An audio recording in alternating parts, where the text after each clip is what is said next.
Hey guys, Cece here. Thank you so much for tuning in today. I'm really excited about doing today's video for you guys because it's a DIY Christmas gift video that I was really excited about sharing. I've actually made this gift the past couple of years for my mom and for my dad for Christmas because they both really like it, and it is dark chocolate peppermint bark. Now, last year I actually made a different flavor. I made a dark chocolate bark with some dried cranberries like craisins and some orange zest. It was really delicious and they loved it. And this year I thought I would try a peppermint bark, just so kind of trying it out, a different flavor. And it's really simple, really easy. There's absolutely no reason for anyone to be buying peppermint bark from the store or chocolate bark from the store, any kind of chocolate treats for the holidays, because they're so easy to make for yourself and they're just really easy and inexpensive to make at home. So I'm going to show you guys how you can make it for somebody that you like or that you love, or for somebody at your job or a stocking stuffer, whatever you want to use it for the holidays. This is a great gift to make and it is inexpensive. So I'm going to show you guys everything that you're going to need to make it and how to make it, and it's really simple. So let's get started. So this is pretty much everything that you're going to need to make it. You are going to need some dark chocolate. For mine, I'm using dark chocolate, and this is the Ghirardelli dark melting wafers. And this is what I used last year. It was really good. You get quite a lot in here, so you can always use some to make some chocolate covered strawberries or chocolate covered pretzels or whatever you really like to make with it. Now, you can change the chocolate. If you don't like dark chocolate, you can use milk chocolate or even white chocolate. White chocolate looks really nice for the holidays, especially if you want to drizzle some like dark chocolate on it, just like they did here. That's really nice as well. This was $3 in Walmart, so pretty inexpensive. You're also going to need some peppermint or mints. This is some peppermint candy canes that I just put in this Ziploc bag, and I used a hammer to kind of smash them down to little bitty pieces so that you can sprinkle this into the chocolate mixture or on top of the chocolate bark when we are finished. You can also use little pieces of pretzels crushed up, or sea salt, or caramel drizzle. You can customize this. You can put whatever the person likes on it or whatever you like on it. And this is great for like parties too, so you can customize this. But for peppermint bark, you're going to want little crushed up pieces of candy cane or mints. This is optional, but you can use some peppermint extract. This is some pure peppermint extract that I have, and you can just add a couple of drops of this into your chocolate while it's melting to kind of give it a little bit more of a peppermint taste. Now, you don't have to use this, totally optional. If you don't have it or don't feel like buying it, the peppermint pieces is quite enough.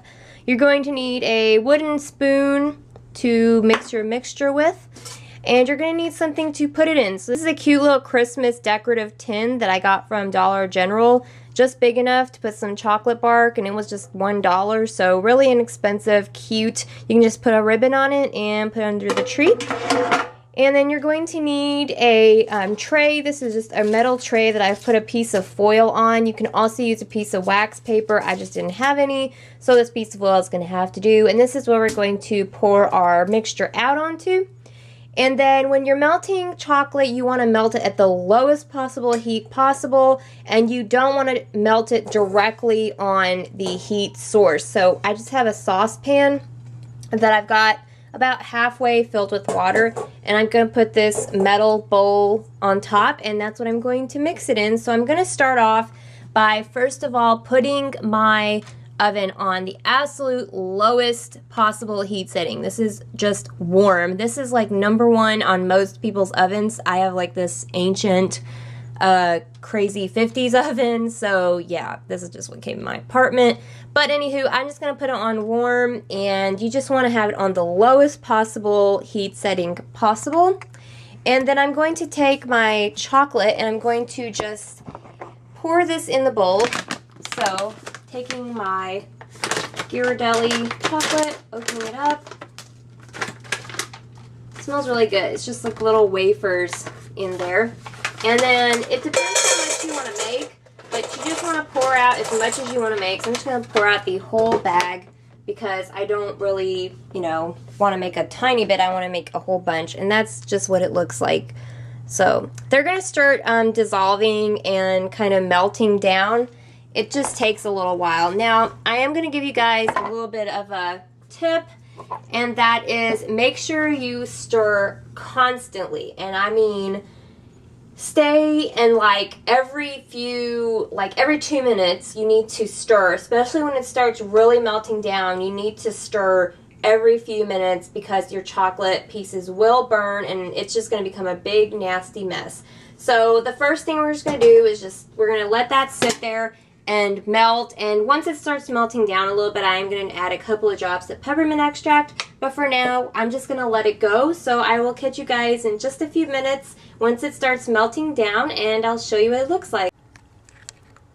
So I was just showing you guys, it's starting to melt down, and as you can see, it's starting to leave like little spots now where it looks like melting chocolate. So I've been stirring this up, and I'm just going to keep stirring it at this point. I also added about 2 or 3 drops of this pure peppermint extract, and smells really nice. And I'm just going to keep stirring this up, and once it gets all the way melted, I'm going to catch back up with you guys and show you how we finish this off. So be a few minutes and I'll be right back.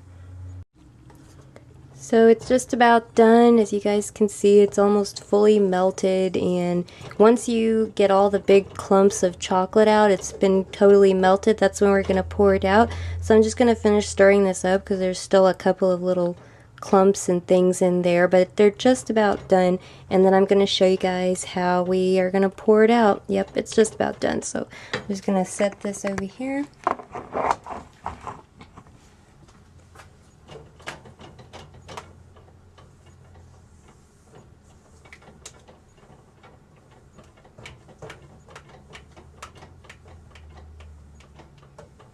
Okay guys, so it's totally melted, and now I'm just going to pour it out onto my aluminum foil, and make sure that you scrape out all the chocolate out of your bowl so we can use it all up. Especially if you're trying to make a lot, you want to make sure you get it all out. So that's pretty much all of it. And then now I'm just going to kind of spread it around, make like a thin layer. You don't want it too thick because then it's not going to want to break, and it's just going to be just a big chunk. So I'm just going to spread it around, make a nice thin layer, just like that.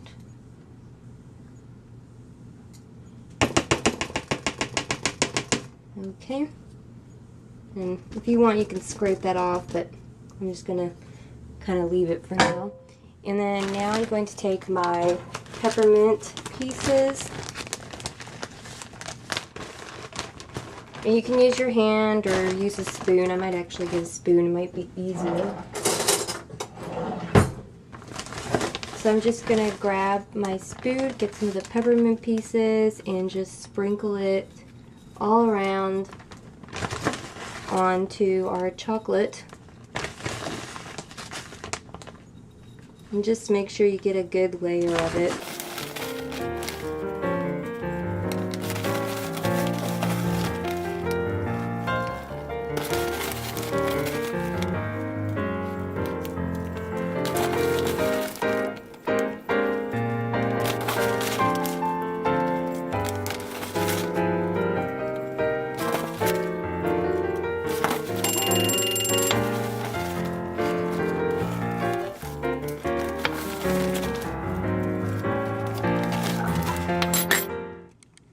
Okay guys, so I sprinkled it all around, and as you can see, there's lots of little peppermint pieces in the chocolate bark.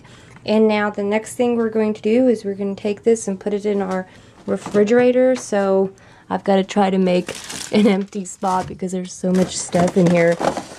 We have a little tiny refrigerator. So I'm just going to set up there on that top shelf and just stick your peppermint bark in there to cool. Got crap all in this fridge.